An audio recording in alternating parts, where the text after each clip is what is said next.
Селям алейкум, хайрлах шамлар. В эфире АТР мы продолжаем информационный эфир. Буквально несколько секунд, и мы будем говорить о том, о чем молчать никак нельзя. С вами Гульсум Халилова, и мы продолжаем.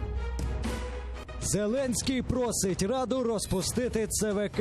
Навіщо? Закони галопом. Верховну Раду порівняли з ксероксом. Імпічмент президенту. Парламент ухвалив порядок усунення президента з посади.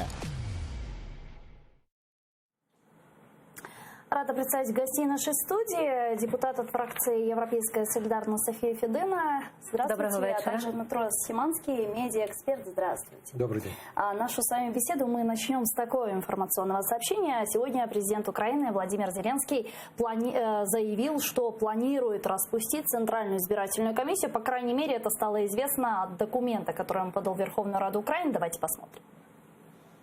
З метою гарантування в подальшому належної реалізації і захисту виборчих прав громадян України та права на участь у референдумах, належного забезпечення дотримання передбачених Конституцією та законами України принципів і засад виборчого процесу та процесу референдуму, відповідно до частини 1 статті 31 Закону України про Центральну виборчу комісію, вношу подання про дострокове припинення повноважень всього складу Центральної виборчої комісії. Ну, София, наверное, к вам первый вопрос, как народному депутату Украины. Как вы оцениваете такую инициативу президента? Ви знаєте, оцінюю двояко, тому що з одного боку роботу Центральної виборчої комісії ми можемо оцінити по виборах. Ті вибори, які в нас були, двоє попередніх виборів, були зацінені і нашими європейськими партнерами, і загалом в Україні як одні з найбільш демократичних. І мушу наголосити, що якщо пан президент не пам'ятає, то все-таки перші вибори виграв він, а другі вибори виграв «Слуга народу». Хіба що він підозрює, що ЦВК організовувала масові якісь фальсифікації. Ну, тут вже цікаво стає. А з іншого боку, тут ми бачимо просто логічний процес, коли президент намагається всюди розставити своїх контрольованих людей, щоб повністю підібрати під себе усю повноту влади. Це називається узурпацією.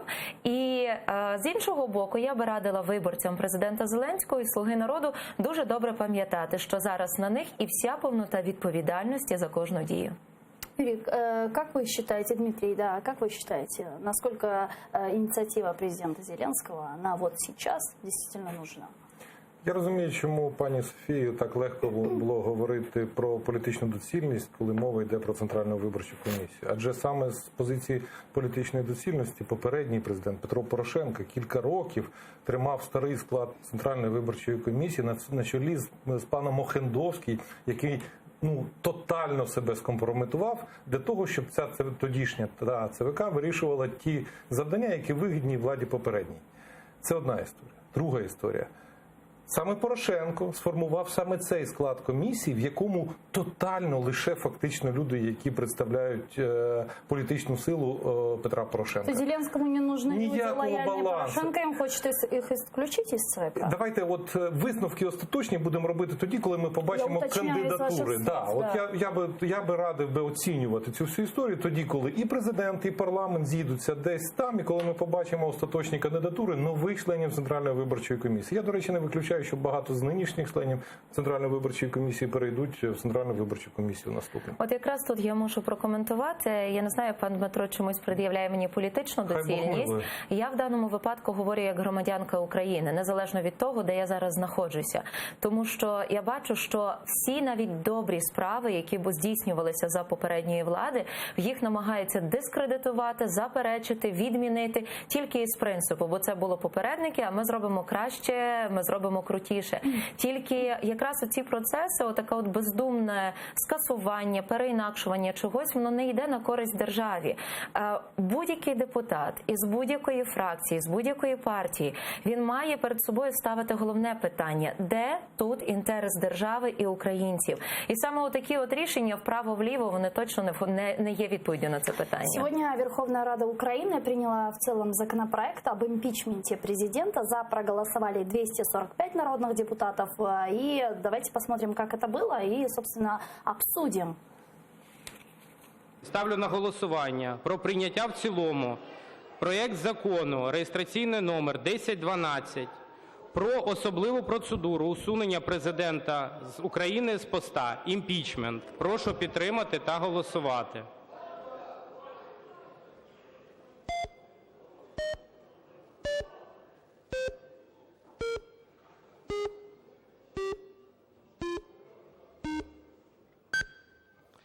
Дякую. 245. Рішення прийнято. "Слуга народу" – 244, "Опозиційна платформа – За життя" – 0, "Європейська солідарність" – 0, "Батьківщина" – 0, "За майбутнє" – 0, "Голос" – 0, позафракційні – 1. Единогласное решение монобольшинства могут привести к крайне плохим последствиям. Об этом в эфире АТР рассказал народный депутат от фракции «Батьківщина» Алексей Кучеренко. Давайте послушаем его. І коли сьогодні молода команда починає говорити, та ні, ви там багато говорите, взагалі вас треба обмежити, і взагалі не треба друге читання, і взагалі ми все знаємо, що робити, нам головне, щоб ви натискали кнопки, я можу сказати, воно погано закінчиться. Але я це знаю за своїм власним досвідом. Ну и действительно не было второго чтения. Уже многие нардепы заявили о том, что действительно нарушается регламент, тем самым нарушается закон Украины. Так куда спешит «Слуга народа»? Пана Кучеренко, який згадав про досвід, попередній досвід, справді є великий досвід. Він справді був і народним депутатом попередніх скликань, і міністром навіть був, тому йому справді є про що говорити і що порівнювати. Але лише зараз чинна влада виконує ті обіцянки, які брали на себе усі попередні парламенти. Наприклад, закон про імпічмент президента – це були обіцянки, так само, як була обіцянка всіх попередніх парламентів зняти недоторканність народних депутатів. Цей парламент взяв це і зробив. Так само цей парламент робить те, що давно очікували люди. Зробити закон про імпічмент президента, щоб президент був такий самий звичайний чиновник, як і будь-який чиновник райдержадміністрації, якого можна звільнити, призначити на посаду, і він врешті несе відповідальність. Але насправді цей законопроект не про це. Цей законопроект не про те, щоб президент був так само доторканий, як усі народні депутати. Цей законопроект про те, як буде формуватися тимчасова слідча комісія, яка має розглядати питання зняття недоторканості. Оскільки тимчасова слідча комісія буде формуватися в контексті пропорційності представництва усіх фракцій в парламенті, тобто, по суті, воно стає абсолютно безперспективним. Насправді, задля того, щоб була проголосована і процедура імпічмента, президент мав просто підписати закон про ТСК, який був проголосований попереднім скликанням Верховної Ради. І він мав це зробити або заветувати у відповідний строк. А наразі той закон був просто підвішений. І так ми голосували проти. Тому що насправді, коли ми маємо процедура передбачає, що ми можемо вносити пропозиції, правки, уточнення, буде ширше обговорення.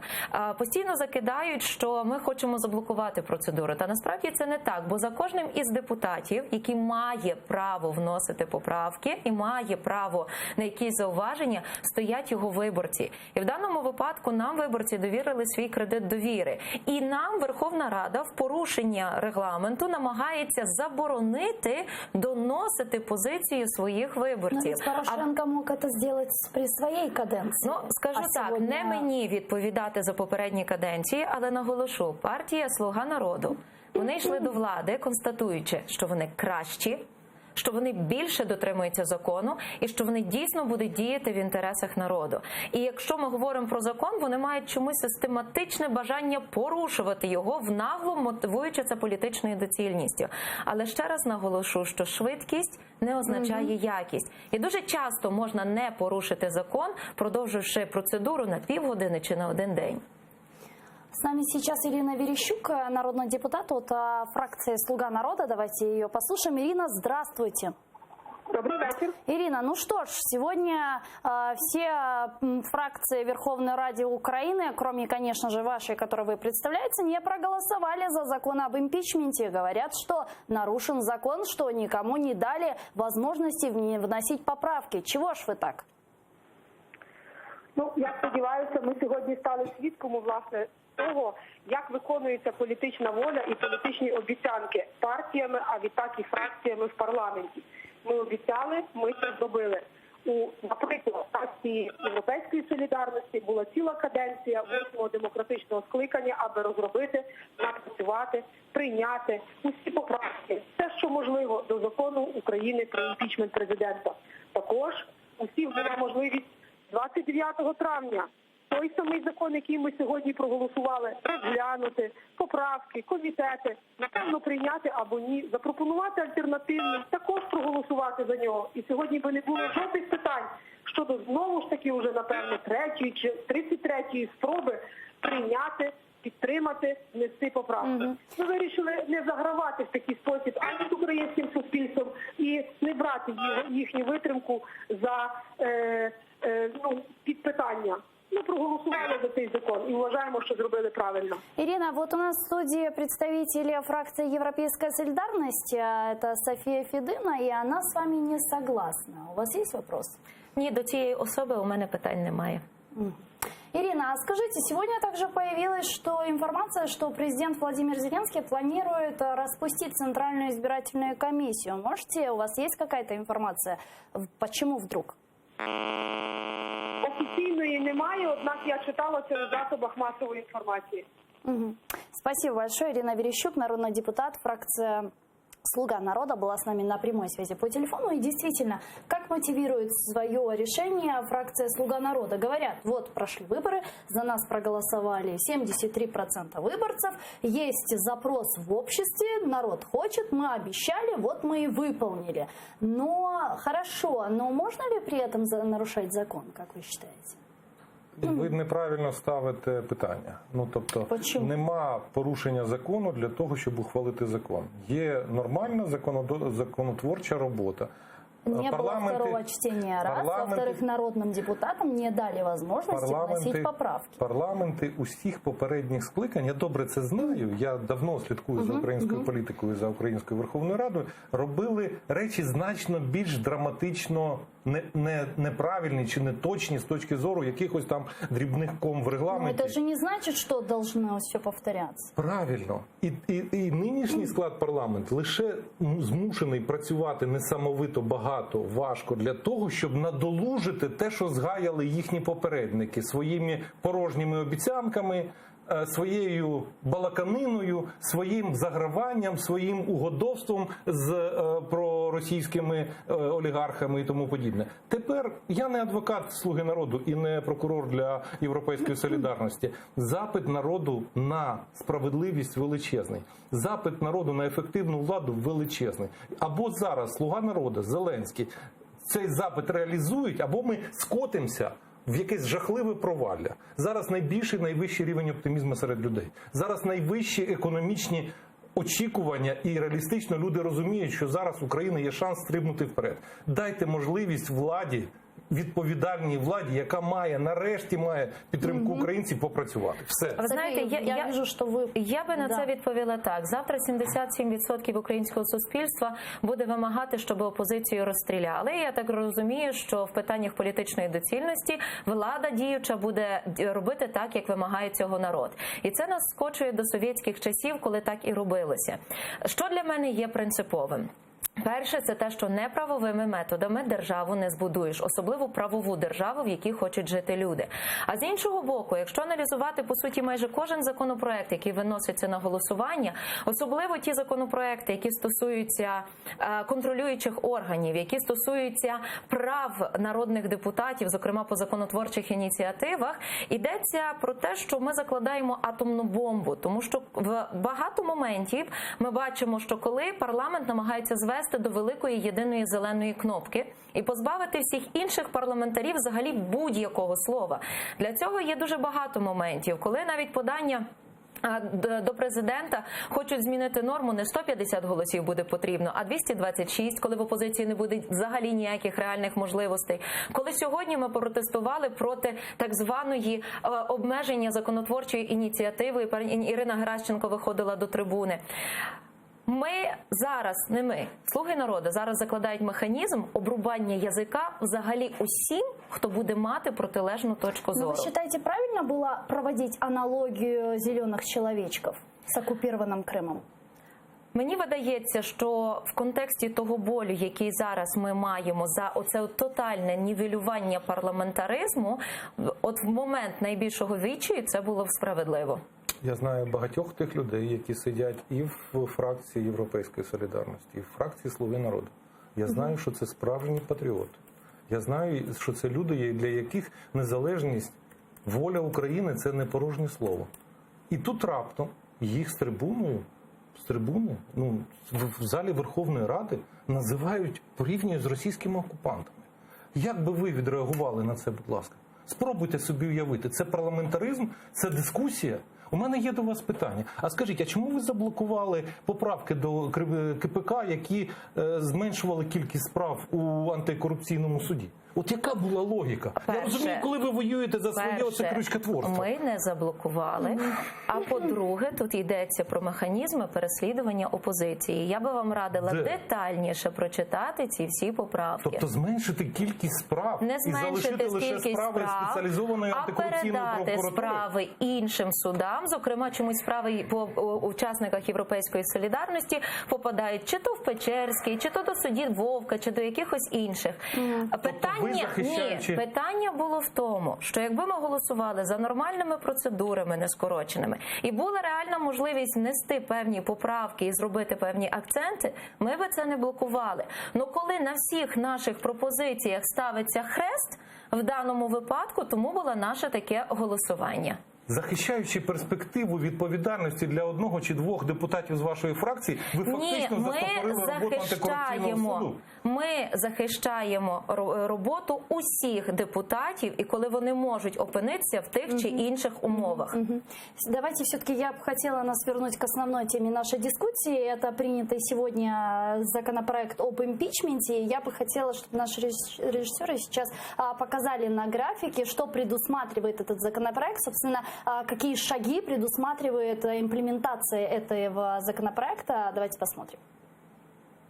Розслідуватиме ймовірний злочин президента спеціальна тимчасова слідча комісія. До неї входитимуть народні депутати, спеціальний прокурор і спеціальні слідчі. Захищатимуть главу держави у процедурі імпічменту захисники президента України. Пленарне засідання Верховної Ради України, на якому розглядатимуться висновки слідчої комісії, буде відкритим. Після ухвалення Верховною Радою рішення про звинувачення президента, парламент звертатиметься до Конституційного та Верховного судів. Рішення про усунення президента з посади прийматиметься лише у разі, якщо суди засвідчать дотримання Конституції та законів. За рішення про усунення президента з поста має проголосувати не менш як 3/4 Верховної Ради.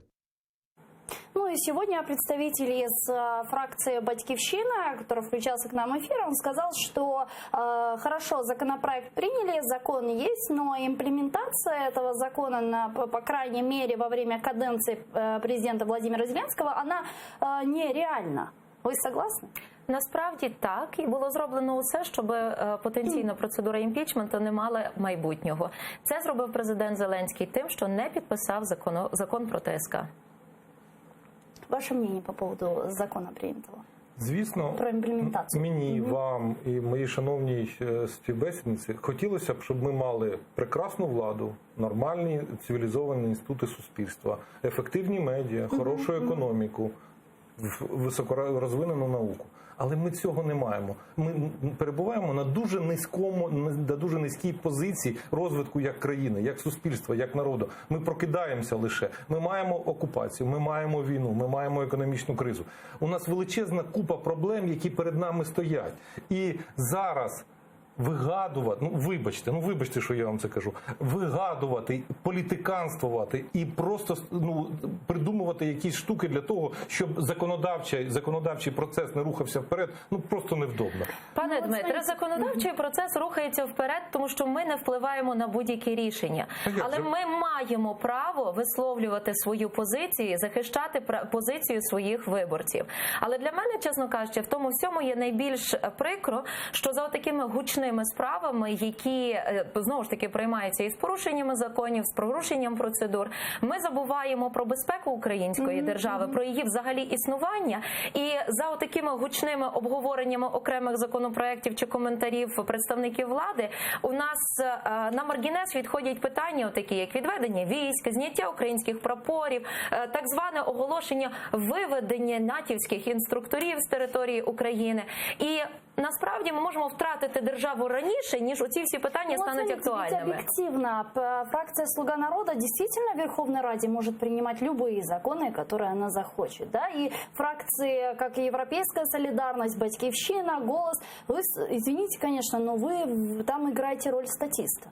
У нас стільки є позиційні можливості доносити до людей інформацію про те, що відбувається. Інформацію. І ми цим користаємося. чутки. І ми є Ніхто конкретні американських інструкторів обґрунтування. нікуди не виводить. Ні, Прапори не знімають. Прапори були зняті на мості в Станиці Луганській. Це був факт, правильно? Ну, тобто нам треба влаштовувати спеціальні провокації в порушення і мінських угод, і ви знаєте, що домовленостей це були більш свіжих. провокації, тобто ви маєте більше вихід Не інформації, піддавайтесь ви так? хоча б на ці провокації. Не вкидайте в Ми суспільство маємо того, чого нема конкретні насправді. факти. І мені би дуже хотілося, щоб президент, як Верховний Головнокомандувач і відповідальний за зовнішню політику держави, більшу увагу приділяв саме тому, що є його першочерговими обов'язками. Давайте обсудим обмен, который состоялся совсем недавно, 7 сентября. И сегодня освобожденный пленный Олег Сенцов рассказал, видит ли он, собственно, свое будущее в политике. Давайте послушаем его прямую речь. Политики со мной никакие не связывались на протяжении 5 лет, и я это очень им за это благодарен, что мы с ним никак по этому поводу, политических моментов не обсуждали. Касаемо моей будущей жизни, возможно, политической, то есть для меня самого этот вопрос пока остается открытым. То есть я сам для себя не то чтобы не решил, но вопрос еще открыт. Конечно, так получилось, что я так человек, не публичный сам по себе, более закрытый. Но так получилось, что жизнь себя как-то вывела. Да, я чувствую какую-то определенную ответственность за это. То есть перед своим народом, перед своей страной. И поэтому буду делать все, что в моих силах для своей страны. Послушали сейчас освобожденного политического заключенного Олега Сенцова. И знаете, я хотела услышать ваше мнение по поводу состоявшегося обмена. Действительно, суббота был очень эмоциональный день для родственников, для всей Украины и для всего мира в том числе, учитывая, что в Госдепе уже была реакция и поздравляли политических заключенных. Но открытым остался вопрос все-таки, на что, собственно, обменяли наших политических заключенных, совершенно невинных ни в чем людей, и отдали взамен реальных преступников с украинской стороны. Что вы думаете, насколько рациональным был этот обмен? Уникайте слова обмін. Ми повернули бранців Росії додому. Ми домоглися цього. Ми отримали дуже хороших, дуже цінних, дуже світлих людей. А туди поїхали ті люди, які зрадили свою батьківщину, ті люди, які воювали проти свого народу, ті люди, які вчинили тяжкі злочини, за які у них буде відповідальність, вона точно до них прилетить. В той чи інший спосіб. Чи в Газі їх знайдуть, чи там якісь інші знайдуть для них способи покарання, чи совість їх замучає. Тобто я би не говорив, по-перше, про обмін, а по-друге, я би не зважував, кого ми відправили, кого ми отримали. Ми отримали людей, про яких ми 5 років молилися, плакали, по всьому світу вчиняли бучі, за звільнення яких ми боролися, з яких зустрічали зі сльозами на очах. І говорити про це в спосіб гендлювання, вимірювання, зважування, мені це в принципі не подобається. Я объясню почему. Потому что 35 человек сегодня мы забрали политических заключенных. Это безумно хорошая новость, безусловно. Но мы же понимаем, что Крым оккупирован. Мы же понимаем, что на Донбассе война. Мы же понимаем, что Путин сегодня 35 отдал, а завтра задержит еще 335. Я понимаю, это не хуже, чем вы. У меня мама сейчас в Симферополе.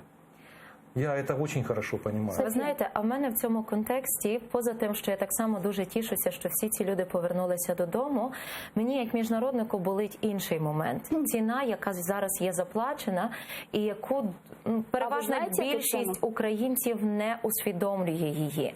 І я не знаю, як мало би бути інакше, але я нагадаю, що президент Порошенко визволив понад 3000 полонених, ні разу не здавши інтереси України. В чому здача інтересів в даному випадку? Йдеться передусім про моряків, військовополонених. Їх нам повернули як злочинців. Вони злочинці, на думку Московської Федерації, тому що вони порушили кордон з Московською Федерацією. Кордон, який є Кримом і територіальними водами України. Наші моряки нічого не порушували. Прийнявши їх назад як злочинців, по суті, ми визнали те, що Крим є дійсно московським. По-вашому, що він є законно окупованим. Чесно, мені важко сказати, як би воно мало бути. Але тут ми заклали прецедент визнання того, що Московська Федерація все робила правильно. І тобто Крим окупований правильно. А тоді питання, за що ми всі ці роки боролися? За що майже сотня кримських татар зараз і далі знаходиться в тюрмах? За що загинуло понад 3 тисячі наших бійців, понад 13 тисяч цивільних людей? Тобто можна було зразу тоді підняти білий прапор капитуляції і на тому все і залишити. Давайте посмотрим, сколько сейчас политических заключенных в нашей графике. Серед ув'язнених 64 особи, що проходять по так званій справі про так званий тероризм. 11 осіб переслідуються у справі українських диверсантів. Ще один бранець проходить у справі групи Сенцова. По окремих кримінальних кейсах йдуть 5 осіб. 3 ув'язнено за причетність до батальйону імені Номана Челебіджіхана. 2 переслідуються за участь в Революції Гідності. Загалом, за даними Кримської правозахисної групи, в окупованому Росією Криму за політичними чи релігійними мотивами незаконно позбавлені волі 86 осіб. И вот вы считаете, какая должна быть идеальная форма тогда освобождения? Я абсолютно не фахівець. Я не вів ці переговори і не готовий говорити. І вважаю, цим мають займатися спецслужби, правозахисники, дипломати, хто завгодно. Не журналісти, не політики. Я про інше хотів сказати. І президент Зеленський на литовищі, і Олег Сенцов. Фактично, перші їх слова після того, як відбулося повернення, як зійшов з трапу Сенцов, його зустрів Зеленський, вони почали говорити про окупований Крим і про тих, хто лишається в російських в'язницях. І про наступний етап обміну. Це перші слова, які говорив і Зеленський, і Сенцов. Я можу цитувати це. І мені не зрозуміло, як ми можемо і далі продовжувати через 2-3 дні після того, що сталося, торгуватися тут в студіях ток-шоу на телебаченні. Пане Дмитре, це не торгівля в студії, а це є елементарні основи дипломатії світової. Можливо, вам треба більше ознайомитися з ними. Інше питання, що буде здаватися потім, щоб визволити інших бранців. І ваше питання було абсолютно правильним. Як воно має все відбуватися? Тому що Путін може взяти нових і нових і нових бранців, і тоді на кого, на що ми будемо вимінювати. Для мене в цьому всьому питанні є принциповими кілька моментів. Знову ж таки, перші слова Сенцова, що Москва є сильна як ніколи, і боротьба триватиме. І мені дуже прикро, що зараз на сучасному етапі ми граємо тільки хід був зроблений до нас, ми дали хід у відповідь. Путін як стратег, він мислить десятками ходів наперед. І в результаті, якщо знову ж таки президент не буде концентровано займатися саме своїми повноваженнями як того, хто веде зовнішню політику української держави, ми будемо втрачати і втрачати. Тому що сьогодні, я розумію, ми вже ведемо переговори, по суті, на путінських засадах. Ми відповідаємо у відповідь, замість того, щоб вести самостійну політику. І коли мені заявляють, чи в пресі це проходить, що Зеленський і Путін говорять на рівні, ну вибачте, але це цирк, тому що Зеленський – це початківець, а Путін – це зубр. І це без жодної образи будь-кому з них. Це є реальність, і її треба враховувати. Спасибо большое. Вынуждена, к сожалению, завершать наш эфир. Гостем нашей студии был Дмитрий Симанский, медиаэксперт, а также депутат фракции «Европейская солидарность» София Федина. Благодарю. Оставайтесь Первым Крымско-Татарским и подписывайтесь на наш YouTube-канал. Там мы выкладываем самые интересные фрагменты наших эфиров. А далее Prime Фаранс. Не пропустите.